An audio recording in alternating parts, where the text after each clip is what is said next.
It was on May the 1st that the two came back at last to the brink of the valley of Rivendell, where stood the last, or the first, homely house. Again it was evening. Their ponies were tired, especially the one that carried the baggage, and they all felt in need of rest. As they rode down the steep path, Bilbo heard the elves still singing in the trees, as if they had not stopped since he left. And as soon as the riders came down into the lower glades of the wood, they burst into a song of much the same kind as before. This is something like it. The dragon is withered, his bones are now crumbled, his armor is shivered, his splendor is humbled. Though sword shall be rusted, and throne and crown perish, with strength that men trusted, and wealth that they cherish, here grass is still growing, and leaves are yet swinging, the white water flowing, and elves are yet singing. Come tra-la-la-la-lee, come back to the valley. The stars are far brighter than gems without measure. The moon is far whiter than silver in treasure. The fire is more shining on hearth in the gloaming than gold won by mining, so why go a-roaming? Oh, tra-la-la-la-lee, come back to the valley. Oh, where are you going, so late in returning? The river is flowing, the stars are all burning. Oh, whither so laden, so sad and so dreary? Here elf and elf maiden now welcome the weary. With tra-la-la-la-lee, come back to the valley. Tra-la-la-la-lee, fa-la-la-la-lee, fa-la. Then the elves of the valley came out and greeted them, and led them across the water to the house of Elrond. There a warm welcome was made them, and there were many eager ears that evening to hear the tale of their adventures. Gandalf it was who spoke, for Bilbo was fallen quiet and drowsy.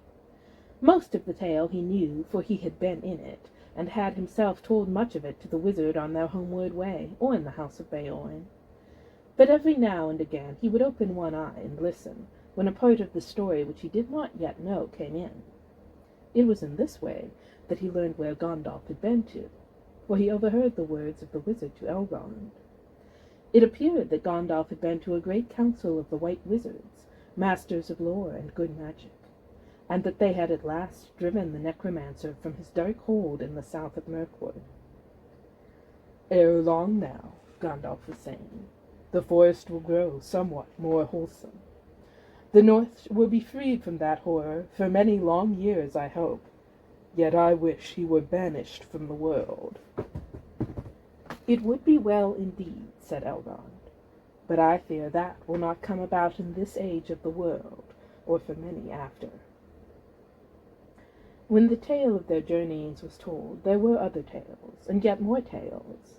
Tales of long ago, and tales of new things, and tales of no time at all, till Bilbo's head fell forward on his chest, and he snored comfortably in a corner. He woke to find himself in a white bed, and the moon shining through an open window. Below it, many elves were singing, loud and clear on the banks of the stream. "Sing all ye joyful, now sing all together. together, the wind's in the treetop, the wind's in the heather. The stars are in blossom, the moon is in flower, and bright are the windows of night in her tower. Dance, all ye joyful, now dance all together. Soft is the grass, and let foot be like feather. The river is silver, the shadows are fleeting. Merry is Maytime, and merry our meeting. Sing we now softly, and dreams let us weave him. Wind him in slumber, and there let us leave him. The wanderer sleepeth, now soft be his pillow. Lullaby, lullaby, alder and willow. Sigh no more, pine, till the wind of the morn fall. Moon dark be the land. Hush, hush, oak, ash, and thorn, hushed be all water till dawn is at hand. "Well, merry people," said Bilbo, looking out, "what time by the moon is this? Your lullaby would waken a drunken goblin. Yet I thank you. And your snores would waken a stone dragon. Yet we thank you," they answered with laughter. "It is drawing towards dawn, and you have slept now since the night's beginning. Tomorrow, perhaps, you will be cured of weariness." "A little sleep does a great cure in the house of Elrond," said he, "but I will take all the cure I can get. A second good night, fair friends." And with that he went back to bed and slept till late morn. Weariness fell from him soon in that house, and he had many a merry jest and dance, early and late, with the elves of the valley. Yet even that place could not long delay him now, and he thought always of his own home. After a week, therefore, he said farewell to Elrond, and giving him such small gifts as he would accept, he rode away with Gandalf. Even as they left the valley, the sky darkened in the west before them, and wind and rain came up to meet them. "Merry is Maytime," said Bilbo, as the rain beat into his face. "But our back is to legends, and we are coming home. I suppose this is the first taste of it." "There is a long road yet," said Gandalf. "But it is the last road," said Bilbo. They came to the river that marked the very edge of the borderland of the wild, and to the ford beneath the steep bank, which you may remember. The water was swollen, both with the melting of the snows at the approach of summer and with the day-long rain, but they crossed with some difficulty and pressed forward as evening fell, on the last stage of their journey. This was much as it had been before, except that the company was smaller and more silent. Also, this time there were no trolls. At each point on the road, Bilbo recalled the happenings and the words of a year ago. It seemed to him more like 10. So that, of course, he quickly noted the place where the pony had fallen in the river, and they had turned aside for their nasty adventure with Tom and Bert and Bill. Not far from the road they found the gold of the trolls, which they had buried, still hidden and untouched. "I have enough to last me my time," said Bilbo when they had dug it up. "You had better take this, Gandalf. I dare say you can find a use for it." "Indeed I can," said the wizard, "but share and share alike. You may find you have more needs than you expect." So they put the gold in bags and slung them on the ponies, who were not at all pleased about it. After that their going was slower, for most of the time they walked. But the land was green, and there was much grass, through which the Hobbit strolled along contentedly. He mopped his face with a red silk handkerchief. No, not a single one of his own had survived. He had borrowed this one from Elrond. For now June had brought summer, and the weather was bright and hot again. As all things came to an end, even this story, a day came at last when they were in sight of the country where Bilbo had been born and bred, where the shapes of the land and of the trees were as well known to him as his hands and toes. Coming to a rise, he could see his own hill in the distance, and he stopped suddenly and said, "Roads go ever, ever on, over rock and under tree, by caves where never sun has shone, by streams that never find the sea, over snow by winter sown, and through the merry flowers of June, over grass and over stone, and under mountains in the moon.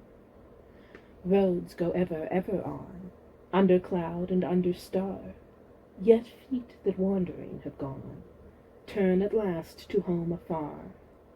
Eyes that fire and sword have seen, and horror in the halls of stone, look at last on meadows green, and trees and hills they long have known."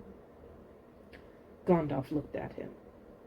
"My dear Bilbo," he said, "something is the matter with you. You are not the hobbit that you were." And so they crossed the bridge, and passed the mill by the river, and came right back to Bilbo's own door. "Bless me!" he cried. "What's going on?" There was a great commotion, and people of all sorts, respectable and unrespectable, were thick round the door, and many were going in and out, not even wiping their feet on the mat, as Bilbo noticed with annoyance. If he was surprised, they were more surprised still. He had arrived back in the middle of an auction. There was a large notice in black and red hung on the gate, stating that on June the 22nd, Messrs. Grubb, and Burrows would sell by auction the effects of the late Bilbo Baggins, Esquire, of Bag End, Underhill, Hobbiton. Sale to commence at 10 o'clock sharp. It was now nearly lunchtime, and most of the things had already been sold, for various prices, from next to nothing to old songs, as is not unusual at auctions. Bilbo's cousins, the Sackville Bagginses, were in fact busy measuring his rooms to see if their own furniture would fit. In short, Bilbo was presumed dead, and not everybody that said so was sorry to find the presumption wrong. The return of Mr. Bilbo Baggins created quite a disturbance, both under the hill, and over the hill, and across the water. It was a great deal more than a 9 days' wonder. The legal bother, indeed, lasted for years. It was quite a long time before Mr. Baggins was, in fact, admitted to be alive again. The people who had got specially good bargains at the sale took a deal of convincing. And in the end, to save time, Bilbo had to buy back quite a lot of his own furniture. Many of his silver spoons mysteriously disappeared and were never accounted for. Personally, he suspected the Sackville Bagginses. On their side, they never admitted that the returned Baggins was genuine, and they were not on friendly terms with Bilbo ever after. They really had wanted to live in his nice hobbit hole so very much. Indeed, Bilbo found he had lost more than spoons. He had lost his reputation. It is true that forever after he remained an elf friend, and had the honor of dwarves, wizards, and all such folk as ever passed that way, but he was no longer quite respectable. He was, in fact, held by all the hobbits of the neighborhood to be queer, except by his nephews and nieces on the Took side, but even they were not encouraged in their friendship by the elders. I am sorry to say he did not mind. He was quite content, and the sound of the kettle on his hearth was ever after more musical than it had been even in the quiet days before the unexpected party. His sword he hung over the mantelpiece. His coat of mail was arranged on a stand in the hall until he lent it to a museum. His gold and silver was largely spent in presents, both useful and extravagant, which to a certain extent accounts for the affection of his nephews and his nieces. His magic ring he kept a great secret, for he chiefly used it when unpleasant callers came. He took to writing poetry and visiting the elves, and though many shook their heads and touched their foreheads and said, "Poor old Baggins," and though few believed any of his tales, he remained very happy to the end of his days, and those were extraordinarily long. One autumn evening, some years afterwards, Bilbo was sitting in his study, writing his memoirs. He thought of calling them There and Back Again, a Hobbit's Holiday, and there was a ring at the door. It was Gandalf and a dwarf, and the dwarf was actually Balin. come in," said Bilbo, and soon they were settled in chairs by the fire. If Balin noticed that Mr. Baggins' waistcoat was more extensive and had real gold buttons, Bilbo also noticed that Balin's beard was several inches longer, and his jeweled belt was of great magnificence. They fell to talking of their times together, of course, and Bilbo asked how things were going in the lands of the mountain. It seemed they were going very well. Bard had rebuilt the town of Dale, and men had gathered to him from the lake and from south and west, and all the valley had become tilled again and rich, and the desolation was now filled with birds and blossoms in spring, and fruit and feasting in autumn. And Lake Town was refounded and was more prosperous than ever, and much wealth went up and down the running river, and there was friendship in those parts between elves and dwarves and men. The old master had come to a bad end. Bard had given him much gold for the help of the lake people, but being of the kind that easily catches such disease, he fell under the dragon sickness, and took most of the gold and fled with it, and died of starvation in the waste, deserted by his companions. "The new master is of wiser kind," said Balin, "and very popular, for, of course, he gets most of the credit for the present prosperity. They are making songs which say that in his day the rivers run with gold."